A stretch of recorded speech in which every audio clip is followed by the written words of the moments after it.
Hi everyone, and welcome to Travels of the World, the podcast. I'm excited to share my very first episode with you all, a space where we can explore journeys, transformations, and big life lessons that come from stepping outside of your comfort zone, especially midlife and beyond.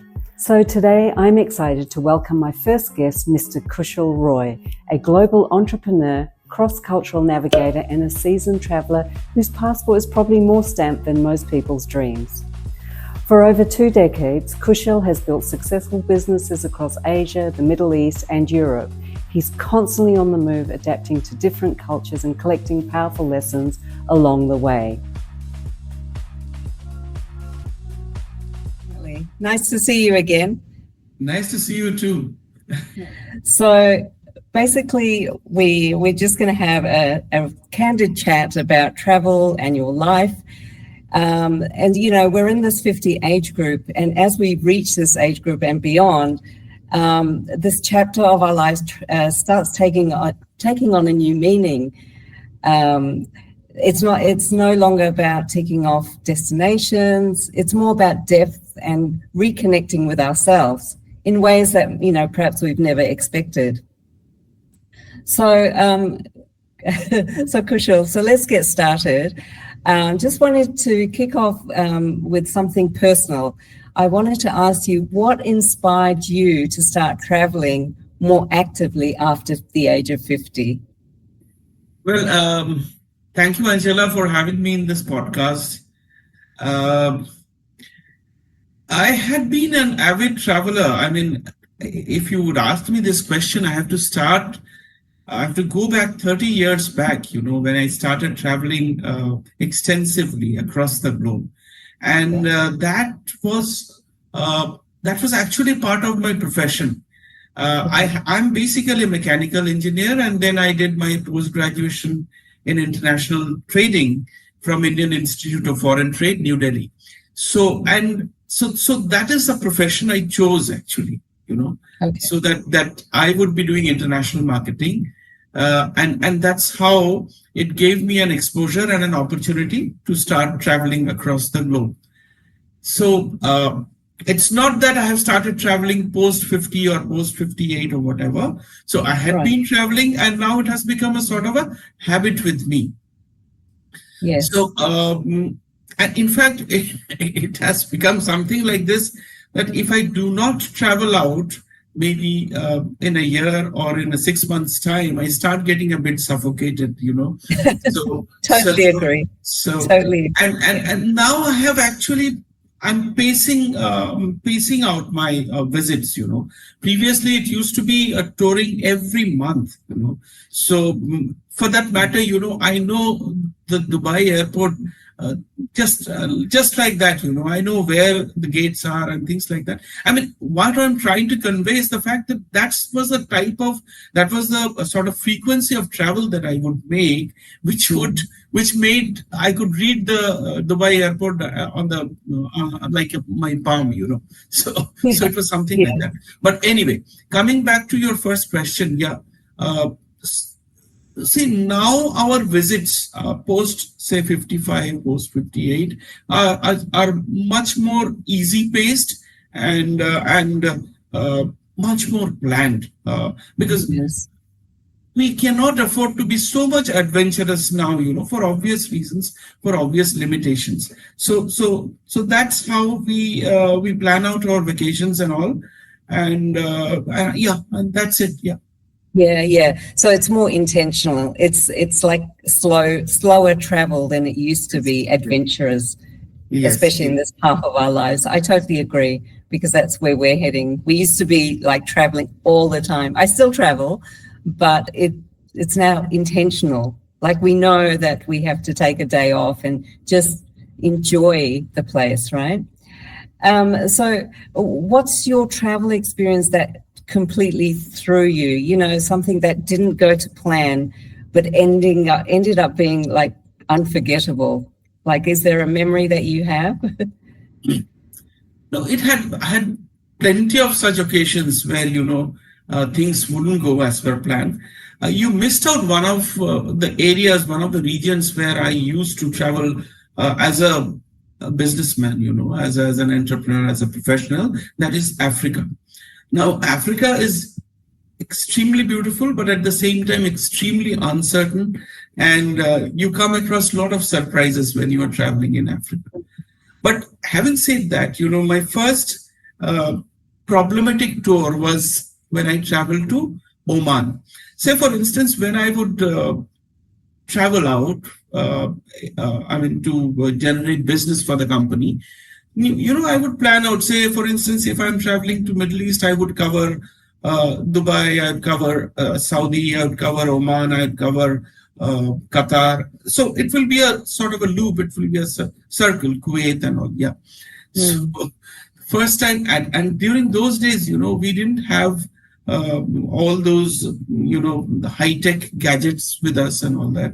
Yeah. So, and the visa would be on arrival. You would know because you are spending a lot of time in Middle East. So, and unless you could show the airlines, it used to be either Gulf Air, because at that point of time, it was mostly Gulf Air flying in Middle East and not so much of Emirates and the other contemporary airlines that you see now. It was mostly Gulf Air or Air India. And that was probably about 10 years ago, I think. No. I'm talking about in the early 90s. Oh, 90s, yes. Okay, correct. Mm-hmm. So you would need to show one sort of confirmation from your sponsor in Middle East to that airlines that yes, your visa would be there will be kept at the airport on arrival, so that you can just walk in. So for Muscat, I didn't quite get that particular a message from my sponsor, but nevertheless I had to go. So, I pleaded with Air India that please let me board the flight. I'm sure my visa would be there at the airport. So fine, they allowed me as a very exception because they saw my passport that I've been traveling frequently. And probably from the look, I didn't look to be a crook or something. So they said, okay, fair enough, you board. So I landed up in Muscat. And then I went to the counter, and to my horror, I found that my visa wasn't there. You can well imagine, and Middle East was very strict on those days. Perhaps they still are. So they are very, And then, and there was another lady from Kerala who had gone over there. She was a nurse. She also had a similar problem. So we were made to sit in one corner of the airport, Then, and I had a relation. I knew that they would come to pick me up from the airport. And then I kept on pleading with that officer that please allow me to go outside. You escort me out, and I'm sure I would find my people over there, and then I will coordinate and get my visa submitted in the airport. But they wouldn't let me do that. But only good thing was they kept on ringing up my sponsor, and that happened to be a Friday. Can you imagine my plight? Oh. I land up in Muscat on a Friday, which is a weekly holiday. So, but nevertheless, after 2.5 hours of anxious wait, and I was more afraid, like my boss would say, hey, Kushal, I was starting from Muscat. I would have traveled to Dubai then and the rest of the countries, rest of the places. Then he would say, you have spoiled your trip if they send me back, by the return flight. So I was afraid that what should I answer to my boss and all that. I was a junior employee at that time. Yeah. So, fortunately enough, after a couple of hours or even more, somebody came and dropped the visa at the counter, and then I was allowed to go. So those type of experiences are plenty. Yeah. And especially in the Middle East when Friday. But you said that a problem, but finally culminating into a nice experience. Yes. Because being a Friday, we straight away drove to, the universities. It was in Sebes area in Muscat. And then they had a weekend party and all that. So I straight away, after this harrowing experience, I went there and enjoyed the party. So that was a good culmination of my anxiety. Yeah. So it became a positive outcome. But I don't think it could happen now. They are so strict. Friday being a day off for Arabs here in this country, nothing happens basically. But good, as long as you can find positive out of a negative, that's the main thing. One other question: what would you say that has travel expanded your sense of identity or purpose? You know, you're a businessman, obviously, and you're a traveler too, but with the journeys, has it expanded your sense of identity, do you think? Had I not traveled out of India, I would know only that much, So my God having given me the opportunity to travel across the globe has widened my vision. It has, broadened my perspectives. It has allowed me to see the good, the bad, and the ugly outside India. Unless you travel out, how would you benchmark where you are in India and how people are abroad?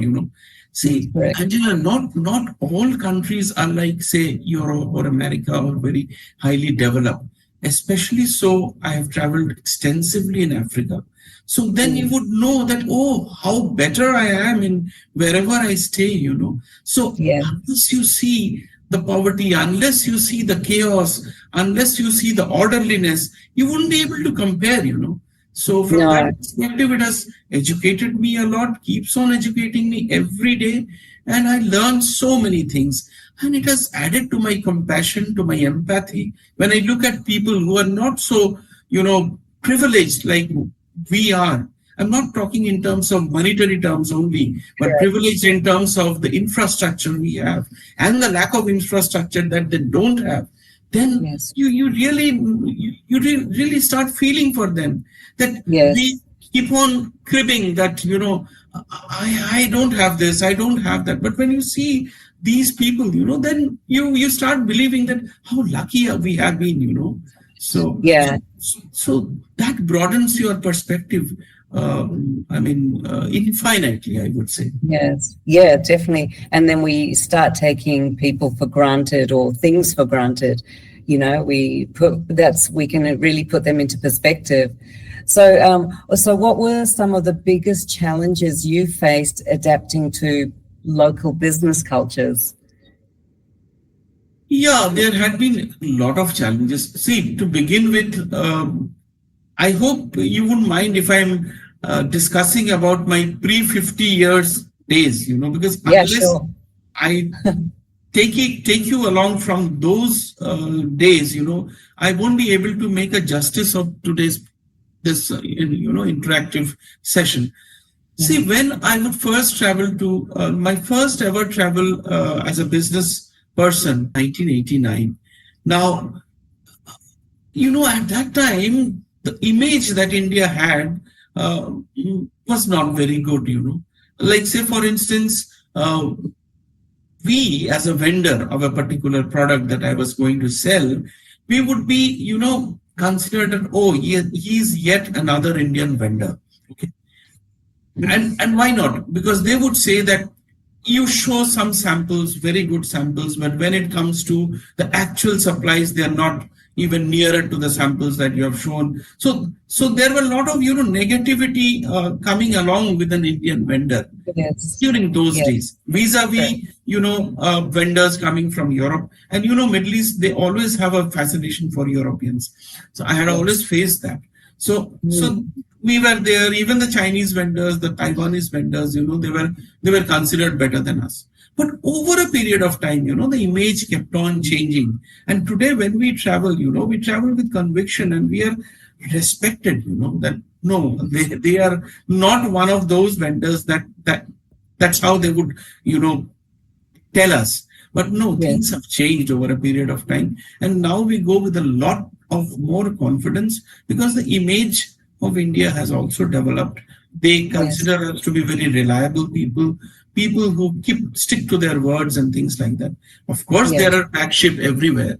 I'm not telling that things won't happen, but then nevertheless, we are much respected now. So traveling for business propagation is easier now than what it used to be about 2 decades back or so. Yeah, absolutely. That's India's come a long way for sure. Yeah. And do you think travel has made you a better decision maker, not just in business but in life also? Yes, of course. Because when I'm traveling, I'm coming through so many challenges. Say, if I divide the world into the continents, traveling in Southeast Asia had always been a pleasure, because Southeast Asia had always been tourist friendly and a tourist oriented, region. Vis-a-vis, when I would travel to Africa, it's fraught with, uncertainties and things like that. So, and you would face challenges which you cannot even think of, I mean, suddenly these challenges crop up and all that. So definitely you have to take a very cool and collective decision as to how to retain a customer, maybe, or as to how to save yourself from a difficult situation and come out of that. If you don't mind, I would just relate one of the stories. Sure. I had traveled. I used to travel to a very peculiar speaking name of the country, Burkina Faso. It's in West Africa. Okay, And the capital of Burkina Faso is Ouagadougou. Again, a very peculiarly sounding name. Right. Small hamlet, sort of even though the capital is Ouagadougou, but it would be like, say, how do I put it? Maybe a small town in UP. The capital itself is like that. Of course, they have their infrastructure, they have their parliament and things like that. But in general, it would be something like that, So I had stayed up in a hotel. The hotel name was Azlai Hotel. It was supposed to be one of the best hotels, which could be comparable to any 2-star hotel here in India, or maybe 3-star at the most. Now, these are a little, sensitive topics that I'm talking. I mean, in Africa, there are the leaders. They don't want to, leave their chair. So, they normally a president or a prime minister can run 2 consecutive terms. If it is a 3rd term, they have to relinquish their chair. But mostly, as it happens, that the president or whosoever he is, he doesn't want to leave and he wants to extend his term to 3rd term, 4th term and things like that. Right. So when I went over there, so the country was in a bit of a turmoil because the leader, he wouldn't leave his chair and all that. So I was afraid also, actually, the situation, the environment prevailing and all that. But nevertheless, I went to meet the client and all that. Then I would come back to the hotel, stick to my hotel room, wouldn't go out, wouldn't venture to go out in the evenings and all. Now, the day I was supposed to leave, there was a sort of a revolt which started happening in that capital city. So I somehow took a taxi and went to the airport, even though my flight was much later. But I said that, no, look, I had a premonition that I don't think it's wise for me to stay back to the hotel and start at a later time. So I immediately rushed out. Right. Went to the airport. Now, the airport, when I sat on the lounge, I saw on the TV, there was a local, the news channel which was showing. I saw there was a swimming pool and some chairs, tables, etc., furnitures, all floating on that swimming pool. Then I thought that, look, this swimming pool is very familiar. I know.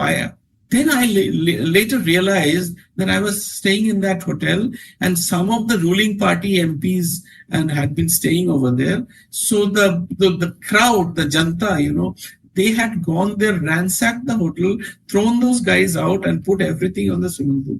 So I was just thanking my stars that had I started maybe just an hour later, I would have been a victim of that problem, and I would be stuck up over there and all that.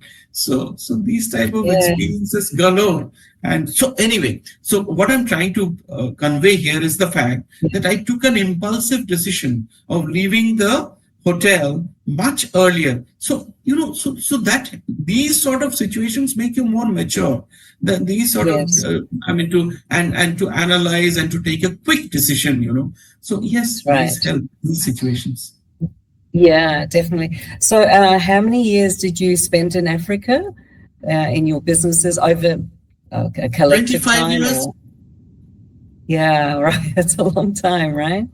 So, So, a lot of people have misconceptions about Africa. So I would also suggest that you are organizing tours or you intend to organize tours and all, and you also travel. So do include Africa in your itinerary yes, going forward because it's absolutely. unexplored and it's virgin beauty, Yes. Africa is really nice. I must tell you, Yeah. it's really, really nice.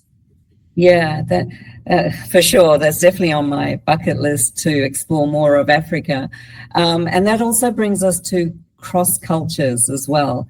Now, what your experiences as adapting to different cultures as well.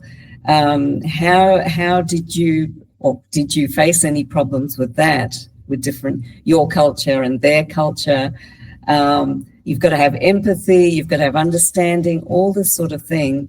Um, was there any moments that sort of like for example, I'm in Saudi at the moment, and there's this big shift of women letting go of their burqas and all of this, It is but really happening, Angela. yeah, it's definitely happening. It's definitely happening. But there are places that we go to the shopping mall. You can still see like a swarm of people, ladies in their black burqas and that. But then there's a lot of expats here too now. So with that shift as well, you're seeing more people with their hair open and that sort of thing. But at the same time, like we've only been here maybe a year and we've seen the changes, but it's through understanding their culture that we have to try and adapt. So we don't go out in sleeveless dresses or things like that. We still cover ourselves up to show respect to them, basically. So and until we do that, we cannot be arrogant about it. Just come here and do as we do in our own countries. So your example in Africa, what were the cross cultures that you faced over those 25 years? Anything that stands out in particular? Have hit the right point. See, the essential factor if you're to be successful as an entrepreneur, as a business person, traveling out of India, going to different places, is that first of all, you got to understand their culture and ethos. Right. The nuances of the cultural differences need to be understood. There had been, instances where I had to face very embarrassing situations out of ignorance.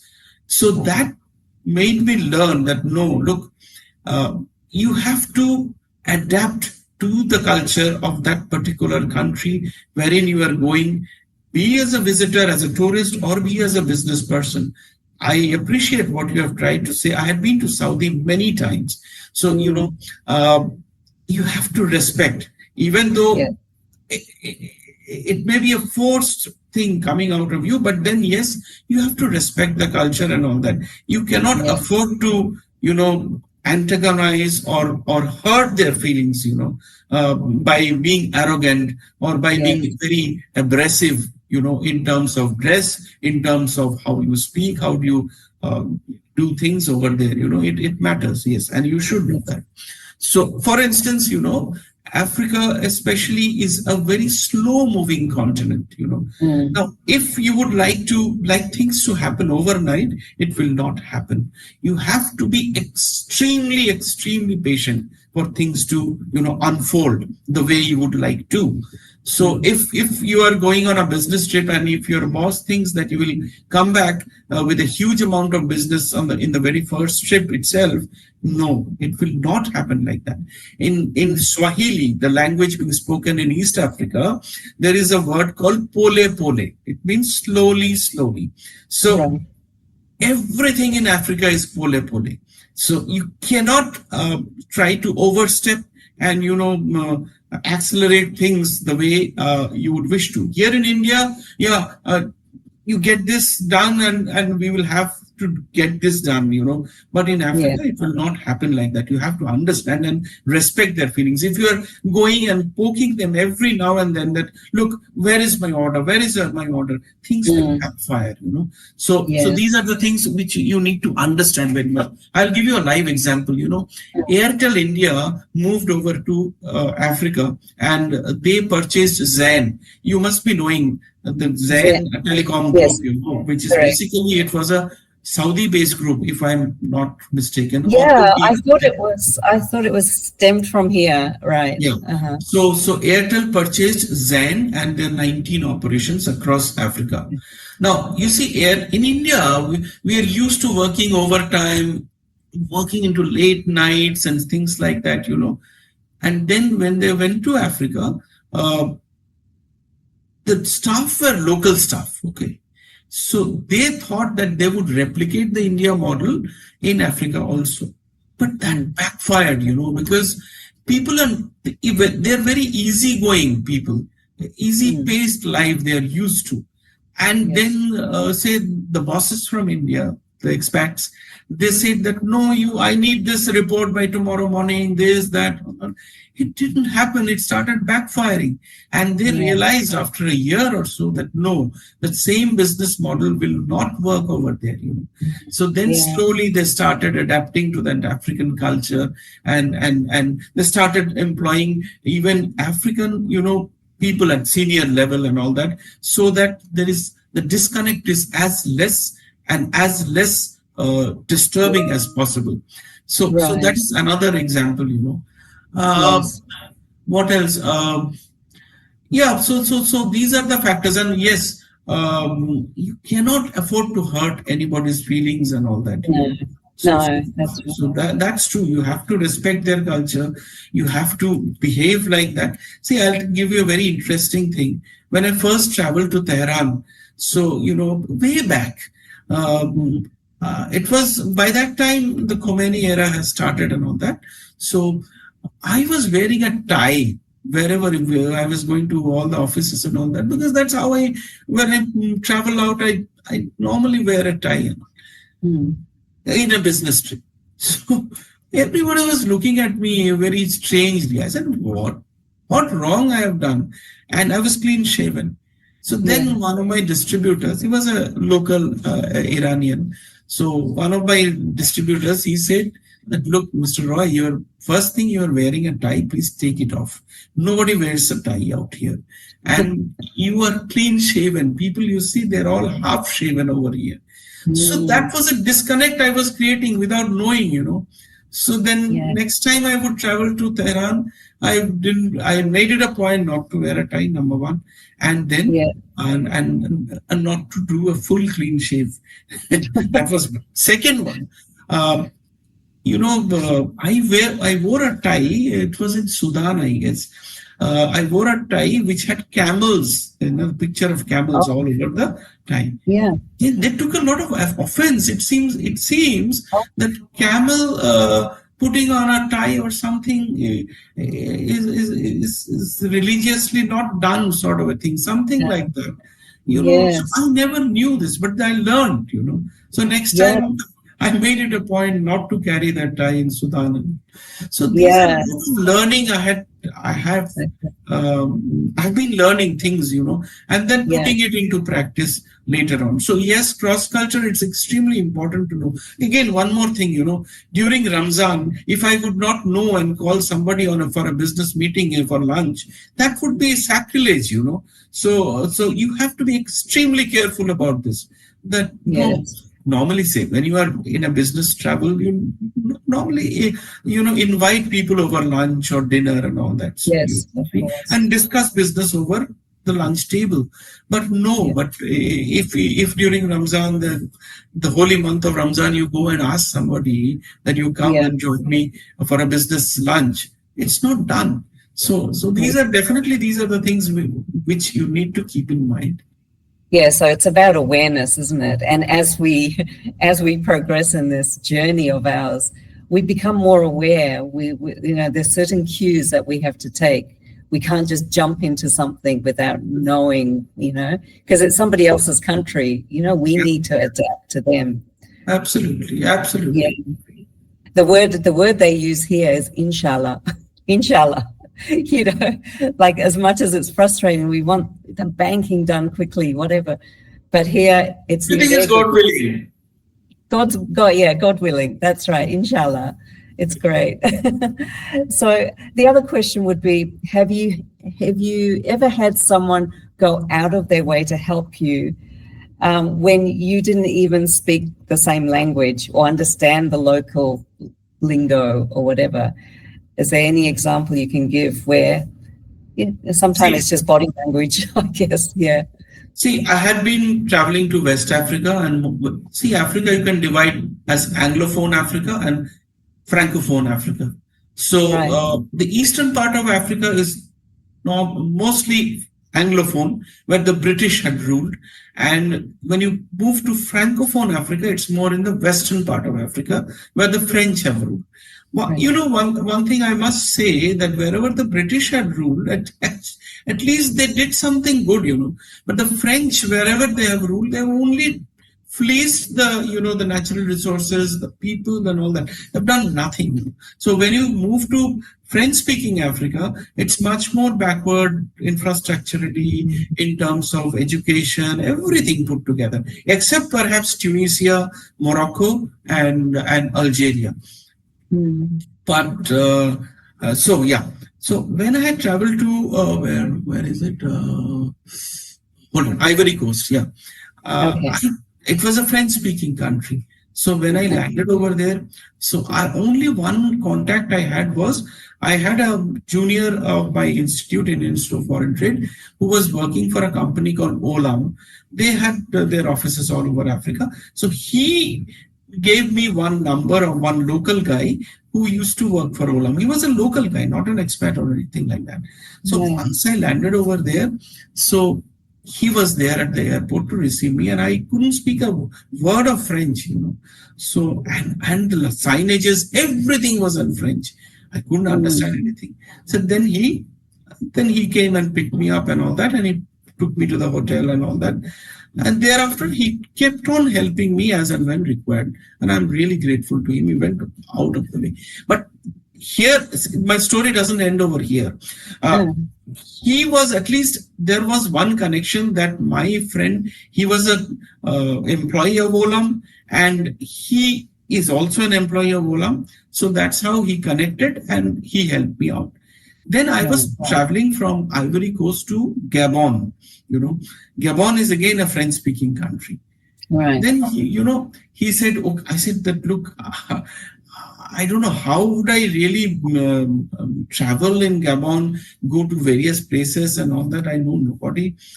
Then he said that, okay, I'll contact my cousin sister over there. She would help you. So, you know, Right. I never knew that cousin sister. She came to the airport, and from that she took me in her car and took me to the hotel. Then she would take me to all the clients that I needed to visit, you know, because I couldn't be able to speak to the cab driver also in French because I didn't know French. So she went all the way out to help me, you know. It's a huge gesture, I must say. Of course, yeah. And that's the other thing that we realize as we travel and as we get older, that people aren't usually out to get us, you know. But generally people are there kind enough to help if they can see that somebody needs help. People Yes. are ready to help other people, you know. It's not just one way. And what would you say to someone if who feels like they've missed the boat because they didn't travel when they were younger? Like, do you think it's too late to travel now at this age? See, now people say life begins at 60. Yeah. So keeping that in mind, you're never late. You start now, right now. You have so much to see. Because you see, at the end of the day, when you leave this world, you should leave with good memories, you know, and unless you have traveled, seen the different parts of the world, I mean, half of your life is unaccomplished, I must say.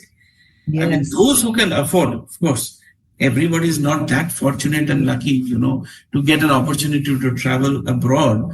But then for those who have the ability, the financial ability, they must you visit. And as I told you, it's never too late. Yeah. Maybe, your perspectives will be a little different.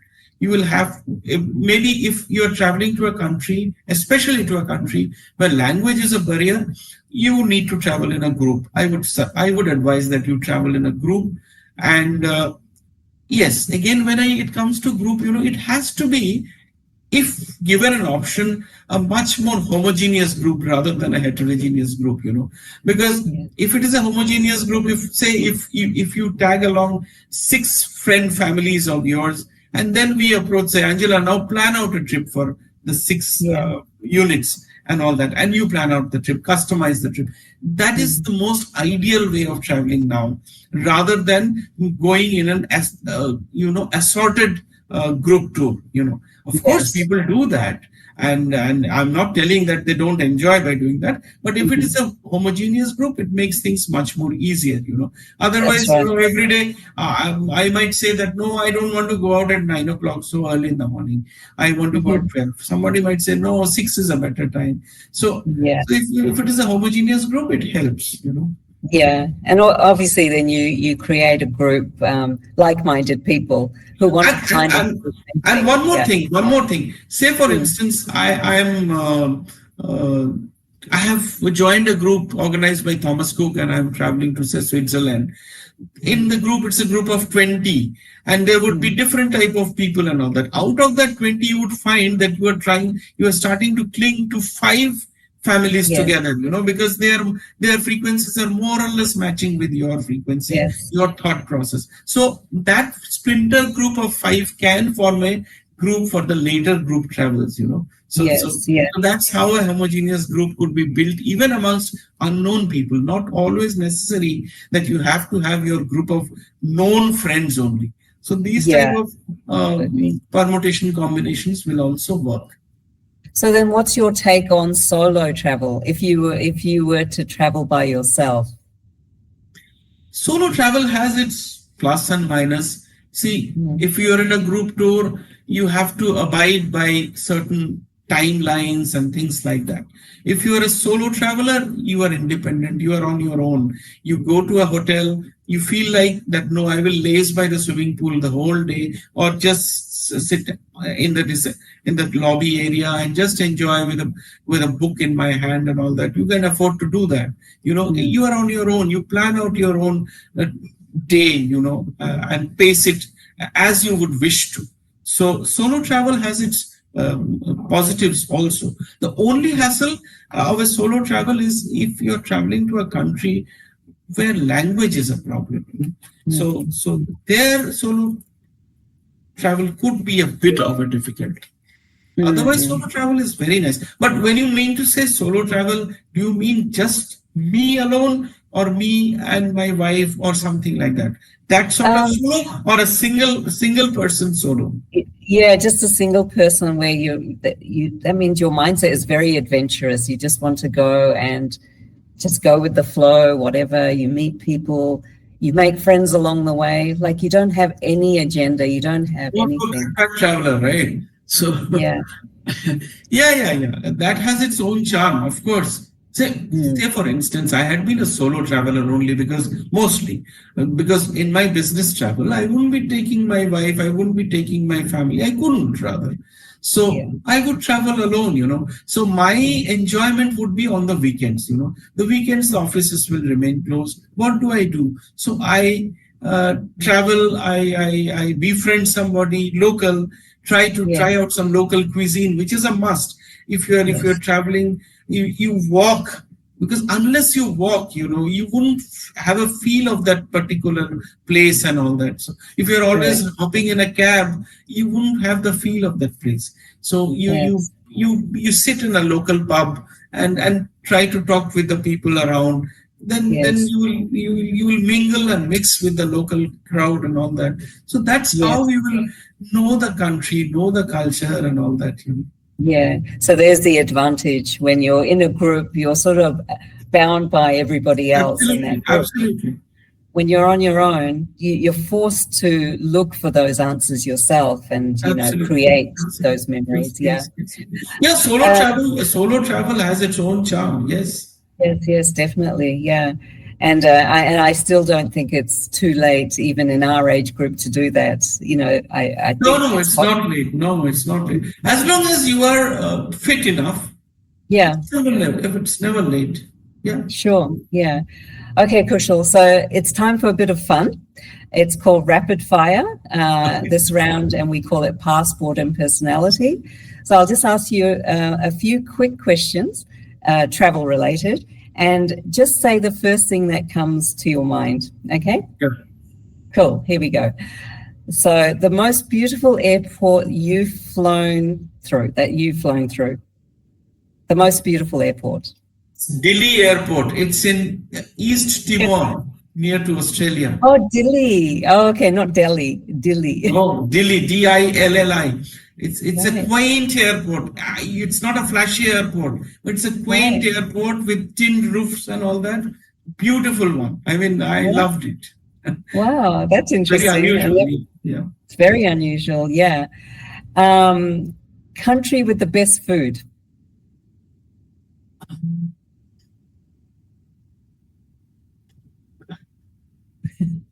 I think Nairobi. I mean Yeah. Kenya. Yeah. Yeah, really? You get alligators meat and whatnot. You name it, you get it. Oh, wow. You've tried alligator? Yes. Wow. Yes. How was it? How was it? No. I must be frank with you. Not that I enjoy it a lot, but then I keep on tasting, Yeah. different things, So Of course, that's the joy. The craziest taxi or tuk-tuk ride. Which country? Jakarta. Yeah, okay. Yeah. It's a crazy place for sure. And a destination you'd happily retire in. Cape Town. Cape Town? Yeah, beautiful. Beautiful, yes. Yeah. Window or aisle seat? Aisle seat. Yeah, really. Mine's window. I always go for window seat. And one thing you always carry in your carry-on bag. The picture of my wife, my son. Oh, that's very nice. So even if you're traveling alone, they're always with you, right? Yes. Great answers. So travelers, we as travelers, we do always have the best stories and the quirkiest habits. So thanks for playing along. That's really great. So we'll close it here. Wonderful talking to you, and I can carry on for hours together. I know, definitely. Maybe For sure. later on, even if I get some opportunity, maybe we'll talk one more day. Yeah, and maybe we can just expand it a little more, because talking travel, it's not a 5-minute conversation. No, because I had a lot of other points to cover. I mean, interesting thoughts. So the time was a constraint. So maybe sometime later. Yeah. Yes. No, definitely. We'll do it again once more, because I'd love to get your insights into your travels and, So thank you so much, Kushal, and hopefully we will connect again soon. Absolutely. It was really enjoyable. And thank you so much for giving me an opportunity to share my, travel experiences. Yeah, no, it's great. It's just, it's always nice to talk to people that have traveled so much. You learn so much from each other. So, all right. Well, thank you so much, and we'll be in touch again. Okay. Okay. Thanks. Bye. Have a great day ahead. Yeah. So if today's episode inspired you, please make sure to follow or subscribe to Travels of the World, the podcast. And if you're a 50+ adventurer yourself, or just dreaming of becoming one, come connect with me on Instagram or travelsoftheworld.com. Let's make this beginning of something beautiful. Thank you for listening, and don't forget to subscribe for more soul-stirring stories on Travels of the World, the podcast. Until next time, travel safe, travel far, and travel deep.